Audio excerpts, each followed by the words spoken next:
The Democrats are getting killed on the shutdown because we're closing up programs that are Democrat programs that we were opposed to.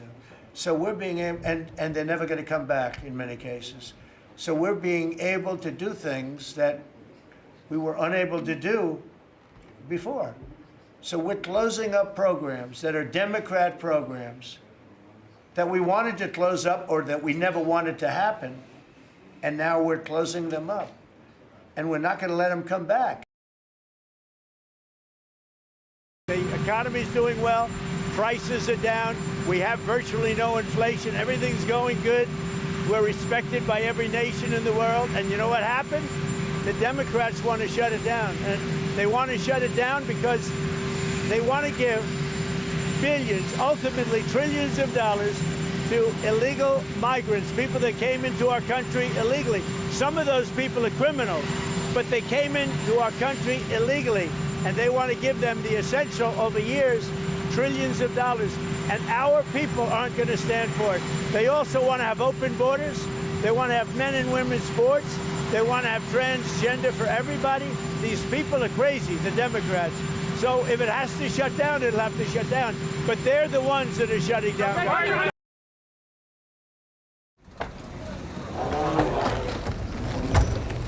The sounds of any airport are similar, but some things you hear at other airports you won't hear in Denver. Hi, I'm Christine Ohm, the United States Secretary of Homeland Security. At least a half dozen airports across the country are now refusing to air this video from the Department of Homeland Security at TSA checkpoints. However, Democrats in Congress refuse to fund the federal government. It's not airing in Denver because DIA doesn't have TVs at security that do anything other than display basic information without audio. It's very partisan, and I think it violates the Hatch Act. The Denver airport doesn't have to make a choice on whether to air it, but the second largest airport in Colorado isn't showing it either.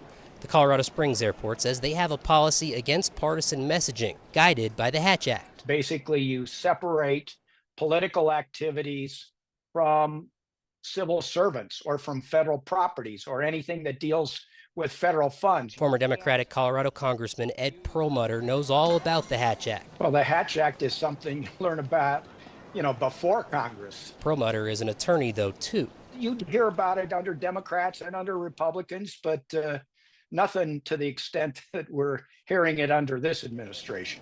The Hatch Act became law in 1939 in response to concerns federal employees were coerced and threatened with termination if they didn't support certain candidates.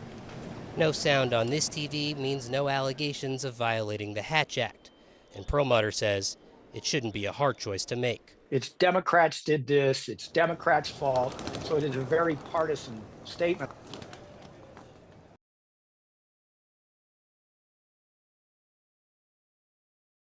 Today marks the first day that air traffic controllers have a completely different focus today. Their first loss of pay. Air traffic controllers are out moving over 45,000 flights today. 3 million passengers, tons of cargo that keeps America moving. And their focus is now on when they'll receive pay again. And this introduces a new risk to aviation. Air traffic controllers are supposed to mitigate risk. Air traffic controllers ensure that risk is out of the system so that those who fly and those who we serve, that they are safe. And this brings a risk where their focus is now on, when I get off my shift today, do I have to go and drive Uber tonight? The feeling is very similar amongst all of my coworkers. We are professional. We will come to work. We will make sure that we do the job that we were hired to do. But anytime you're not receiving your paycheck when you expect it, the financial burden that is placed on your family and yourself is challenging, and it's something that is going to be on our minds.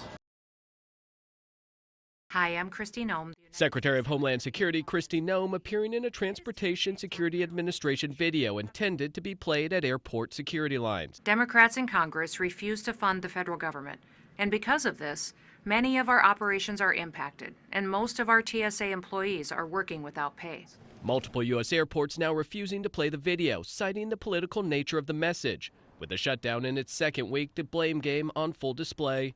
Fear of not getting a paycheck forcing some military families to seek assistance at a Texas food pantry. We're only 2 and we're struggling, so I can't imagine what families with more people are struggling with. Over the weekend, President Donald Trump posted the administration had, quote, identified funds to pay troops if the shutdown continued. Tuesday, DHS said the Coast Guard would also get paid, saying the money would come from the tax and spending cuts bill passed by Congress over the summer.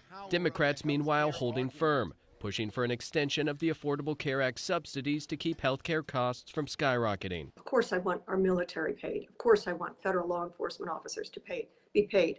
There's a way to do that. I'm an appropriator. We should have passed appropriations bills. There's a way to run a government, and this is not the way to run a government. Last week, thousands of federal workers across 7 agencies received layoff notices. Tuesday, the White House Budget Office said it was prepared to ride out the shutdown with more layoffs. Each day, the stakes rising, with no indication any progress is being made between Democrats and Republicans. In Washington, Michael Yoshida. When the Senate returns Tuesday, it will mark day 14 of the government shutdown. And in a video that's airing at several airports in America, Secretary of Homeland Security Kristi Noem slams Democrats for it. Democrats in Congress refuse to fund the federal government.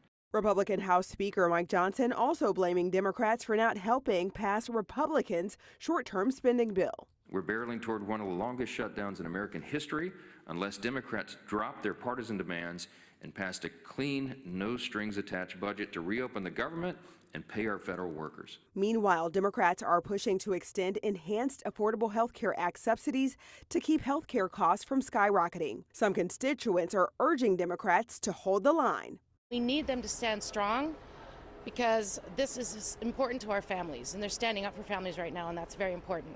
We also need them to get the health care costs lowered. Meanwhile, more than 4,000 federal employees were recently given layoff notices amid the ongoing impasse, the Trump administration revealed in a court filing. The president making it clear that he sees the shutdown as an opportunity to shrink the size of the federal government. We're ending some programs that we never wanted. A move that opponents say is illegal. He does not have the legal right to do a reduction in force during a shutdown. Top House leaders signaled Sunday that there is virtually no appetite for their parties to cross the aisle and engage with the other side's demands. I'm Sherelle Hubbard reporting.